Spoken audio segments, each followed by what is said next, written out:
Olá, estamos aqui para dar continuidade ao Clube de Leitura da Igreja Adventista de São Miguel Paulista.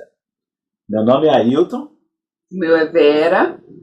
Estamos aqui nesse trimestre estudando o livro Os Ungidos, que é a versão na linguagem de hoje do livro Profetas e Reis. Nessa semana estudaremos o capítulo 31 até o 35. O capítulo 31 fala sobre as boas novas de Isaías. Quais eram as boas novas de Isaías? As boas novas de Isaías, a responsabilidade que ele recebeu era de deixar bem claro para o povo de Judá que eles, por serem descendentes de Abraão, não eram os exclusivos como eles se achavam. Eles eram, sim, o povo de Deus que devia levar a luz para outras pessoas. Eles deviam fazer com que as nações vizinhas, com que todos os povos, eles conhecessem a Deus e viessem a adorar a Deus.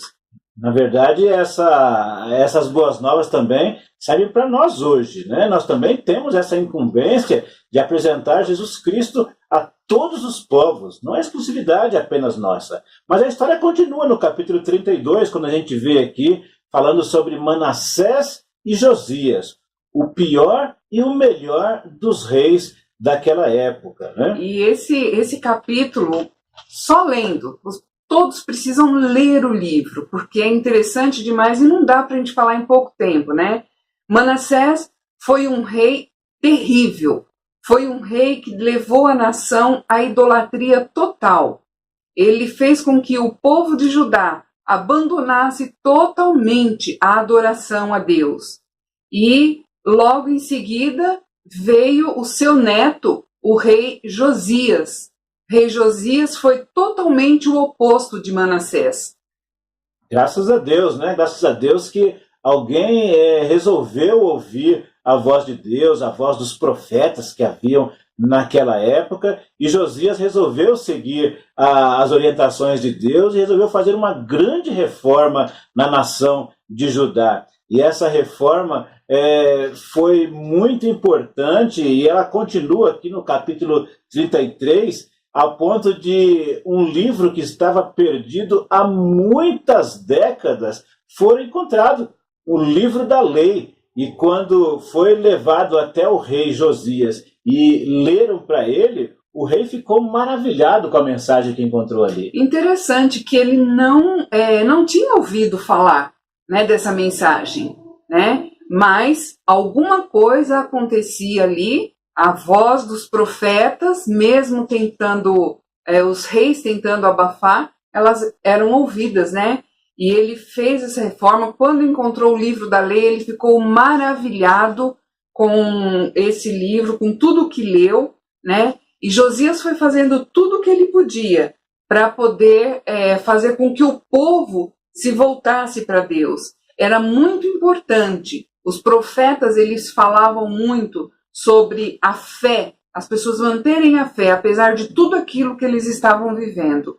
Eles tinham que manter a fé para que eles pudessem alcançar a restauração daquele povo. Realmente, naquele tempo, o trabalho dos profetas era muito importante, porque nem sempre os reis seguiam aquilo que Deus queria. E os profetas eram os porta-vozes de Deus para toda a nação. E eles tinham a incumbência de trazer o povo para mais perto de Deus. E a maioria dos reis daquela época, eles se voltaram para a idolatria. Não foi o caso de Josias aqui, nesse capítulo 33, e agora no 34 também, ele continua, né? Agora o profeta Jeremias aparece no capítulo 34, e o homem que sentia a angústia de Deus, ele se apresenta para dar continuidade à grande reforma que Josias havia feito, uma reforma externa. Ele havia destruído ídolos, havia destruído altares, e agora Jeremias ele veio com a incumbência de chamar o povo ao arrependimento, fazer uma transformação do coração. Josias fez uma transformação externa, uma reforma externa, e Jeremias agora tinha a incumbência de fazer uma reforma interna, uma reforma do coração. Durante o reinado de Josias, o povo ele teve a oportunidade de nutrir no coração um pouquinho de esperança. E lendo esse capítulo aqui inteiro, a gente vê a dedicação de Jeremias. Não é à toa que fala o homem que sentia a angústia de Deus. Jeremias, ele sentia tudo aquilo que o povo estava passando, ele sofria porque o povo estava passando por aquele período terrível, por aquele período triste, e insistiam em se manter idólatras, em se manter infiéis a Deus, mesmo Deus chamando e querendo, e sendo fiel a eles, eles se desviavam de Deus. E algo interessante aí de a gente ver, né, lendo o capítulo, vocês vão ver isso, né, que Jeremias ele foi chamado muito jovem, ele pertencia a uma família já que era dedicada a esse trabalho, e ele foi chamado muito jovem, foi orientado a fazer isso, foi um grande profeta, firme, e ele também levou muitas outras pessoas a serem firmes, a serem fiéis a Deus. Como no caso, se vocês lerem aí esse capítulo, vocês vão ver a história de Daniel, que começa lá com Jeremias.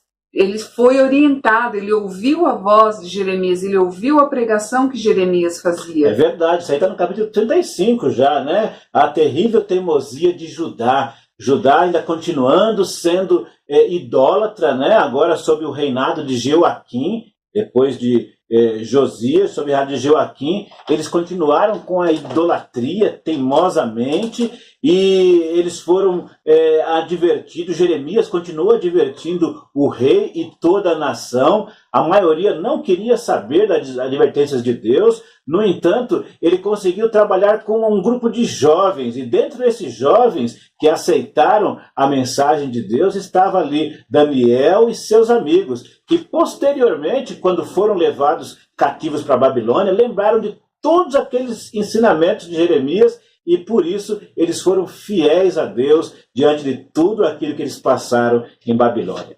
Gente, o livro é fantástico. Existem detalhes assim dos mais diversos. Nós não temos tempo aqui para contar todos, mas gostaríamos que vocês se empenhassem em ler cada um desses capítulos e cada detalhe. Que Deus vai abençoar a cada um de nós.